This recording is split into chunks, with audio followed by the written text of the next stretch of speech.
It's my feel-good breakfast show.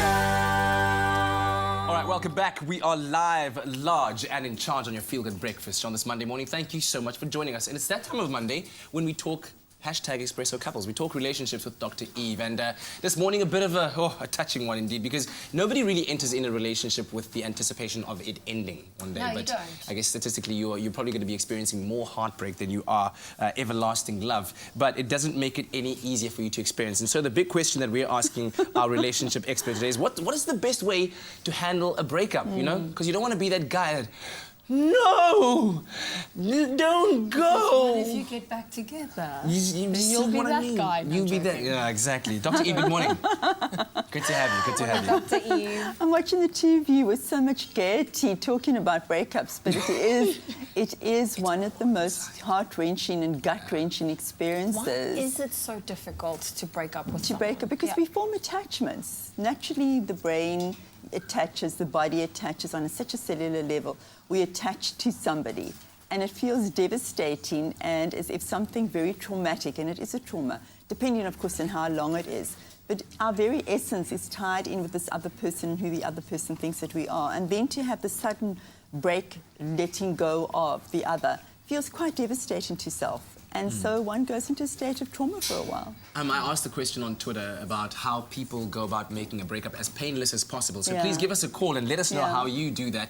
And let's just quickly take it first from the side of the partner who's delivering the bad news, i.e., it's not you, it's me, we're about to break up, that kind of thing. How should you be That's giving... so cliched. You know, how should you be giving that news, and what should you be anticipating from the receiving partner?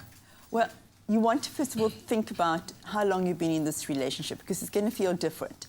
And today, because of social media and the accessibilities we talk about all the time, what kind of relationships are we in? So we know that you can be in a situation where you never really meet each other, but still there feels like an attachment when you've been chatting to somebody online for a few weeks even. And so when that person suddenly disappears, you do feel like you've had a loss of some kind, which we'll talk about how to do that online. But if it's in real life and you've been going out or you've been together or significantly attached for a period of time, anything from 6 months further along, it feels very devastating to be receiving that news. So that's a time when you've got to do a face-to-face situation, which none of us really like to do. The other thing is that we begin to break up or end the relationship emotionally, physically, sexually, long before we actually say to the other person, I'm done. And that's where I think it becomes really painful, because one person may be further ahead in the ending of the relationship than the other. The other one is thinking, everything's cool, I'm still okay here, not even thinking about it. And then it absolutely traumatizes them when the other one says, well, we're done.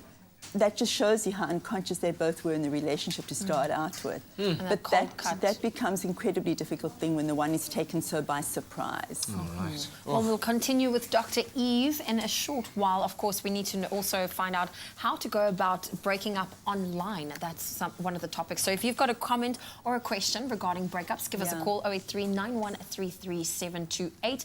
We'll be with Dr. Eve after the break. It's my feel-good breakfast show. Zoe, don't say it's over. Well, we're with Dr. Eve back on the couch, and she's talking us through how to go about a breakup. But before we get back to the doctor, let's hear what our Expresso couples think is the best way to go about breaking up. I'll make you coffee.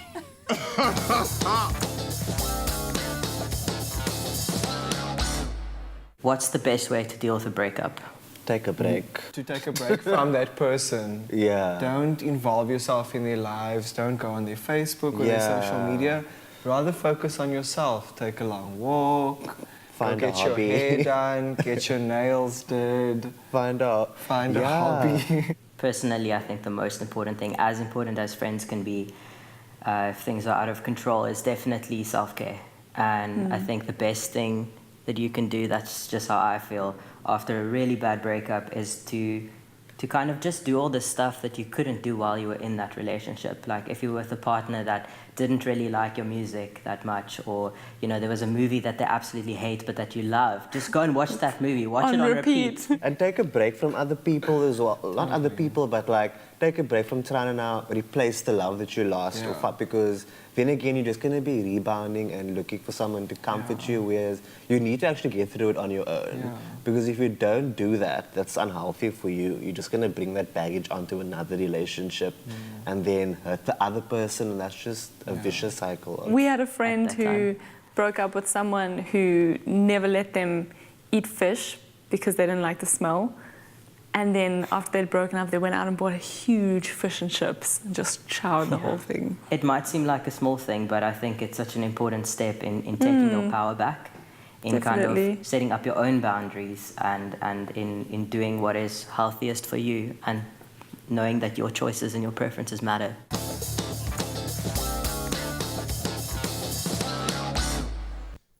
Very, very interesting takes indeed. And of course, we look forward to hearing your opinion on the matter. 083-9133728 is where you're welcome to call us. Dr. Eve, how do we ensure a safe breakup? And I want you to first maybe even define what a safe breakup is. When I think about the word safe, I'm always thinking about how abusive the relationship is and how volatile the relationship is and how reactive the two people are.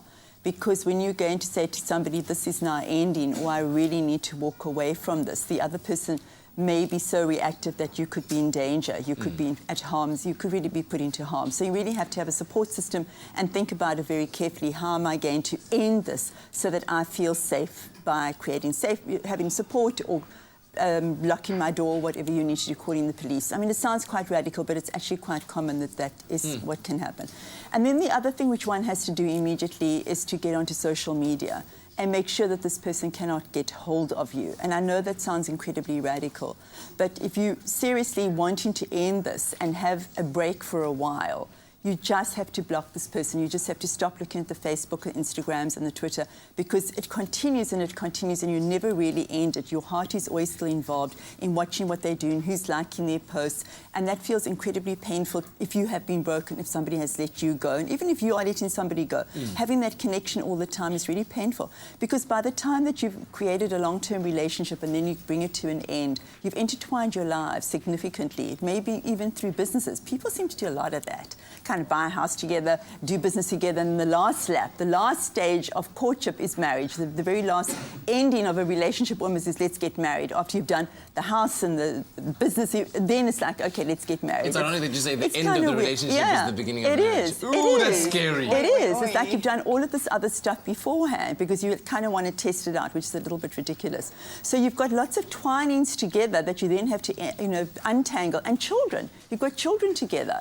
And families together and friends together, your same social circle. So you've got a lot of untangling to do, which is very difficult. And so there are always going to be these tendrils which are connecting you. If you really are seriously ending this thing, you want to close off as many of you as you can, which is where boundaries come in. And if you're feeling vulnerable and in pain, it's very difficult to put good boundaries into place, but you really have to. The problem is that a lot of people will end relationships and then feel regret afterwards and feel, well, did I do something wrong? Could I have tried harder? Which is why a lot of people come into therapy, and I really admire and have a lot of admiration, for those couples who do that. A lot of courage to come in and say, I think we're coming to an end, or I've come to an end of a relationship, but I want to go through a process of therapy just to make sure that really there is nothing that I am not doing or that I couldn't try harder. Because couples try harder. And I really want to talk just now about some signs around when I need to break up. Okay. Yeah, when I need to break up. We'll tackle those. And if you've got a comment or a question regarding a breakup, phone us. give us a call, 083-9133728. Dr. Eve will be answering all of your questions. It's my feel-good breakfast show. It's my feel-good breakfast show. Yes, we are live, large and in charge on your Feel Good Breakfast show right here in the Republic of Feel Good, where you are a citizen. Listen, we're trying to turn breakups into breakthroughs, and that's why we've got Dr. Eve that's here, nice. trying to learn how to deal with these breakups. And then we asked our Expresso couples about the best lessons that they've learned from a breakup. Let's hear what they had to say.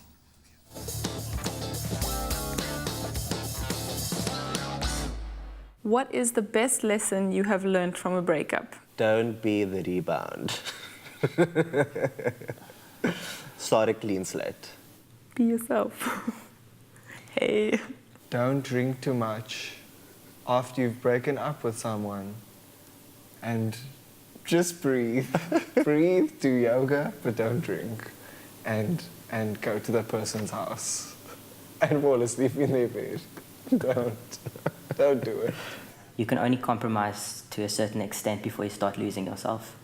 As important as compromise can be, and as much as you need to do it to accommodate another partner, if you're over-accommodating someone to the extent of not living your life the way that you really need to be living it, or living your truth, I think that's where it's at.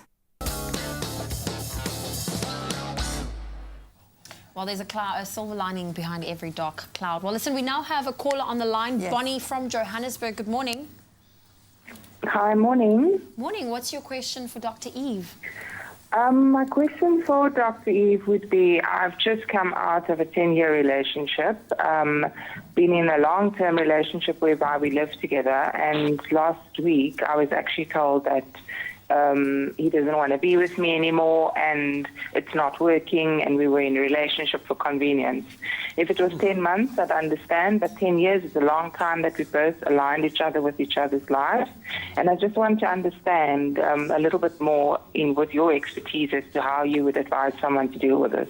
Thank you so much for sharing, Bonnie. Bonnie, you sounding very calm and collected. I wonder if you've been tranquilized, because this is a big shock for you. If you were taken by surprise and didn't realize, you had no idea that this relationship was kind of going separately, that you were living separate lives, that there was discontent from his side or maybe somebody else. Did you have no indications at all? No indication at all, no. I think, Dr. Eve, earlier on you were saying that there are certain telltale signs that it might either be time to break up, or you can see that it's leading towards a... Yeah, so what are those some of those possible... at Bonnie. Yes, please. Bonnie, so let me ask you some of these things, if you had any of these red flags. Did you find that he was just not listening to you, not interested, not offering empathy to you? Did you find that he was not interested sexually in you? That he was spending time away from you? He was very much present in the relationship, but in terms of sexuality, that was just null and void. And was that over a period of time, or was it like suddenly he just wasn't showing any interest? It was over a period of time. And did you talk to it and say, hey, honey, you know, like, what's going down here? Well, I was diagnosed with endometriosis, so I kind of just plotted down to that. Okay, so there wasn't a lot of talking that you were doing, and you lost a lot of intimacy. Yes. Okay, so maybe that was a sign for you to say, okay, we're ending up sexless here. May I just also say that, maybe in closing, what should Bonnie do to move forward? Bonnie, I mean, it sounds like you haven't had enough process work, which is why you're calling us. If he's if he's not going to be available to do the process work with you, which a lot of people are not, I really would suggest you go to a therapy session, go and get some counseling so you can think about it for yourself and learn from it. And as Katlego said earlier, have a breakthrough rather than a breakdown around it. Look at your responsibility, look at your vulnerabilities, and process it on your own with a therapist. I really suggest that you do that. Okay, thank you very much, Dr. Bonnie, thanks so much for Bye. calling in and for sharing your story with us, Dr. Eve. As always, we do appreciate it, and we hope that you out there did find some inspiration and motivation for it to turn breakups into opportunities for you to build up in your life in the very many different assets that existed. Yeah? Yeah, that's Absolutely. right. All right. Listen, it's your Feel Good Breakfast show. Let's head on over to the kitchen.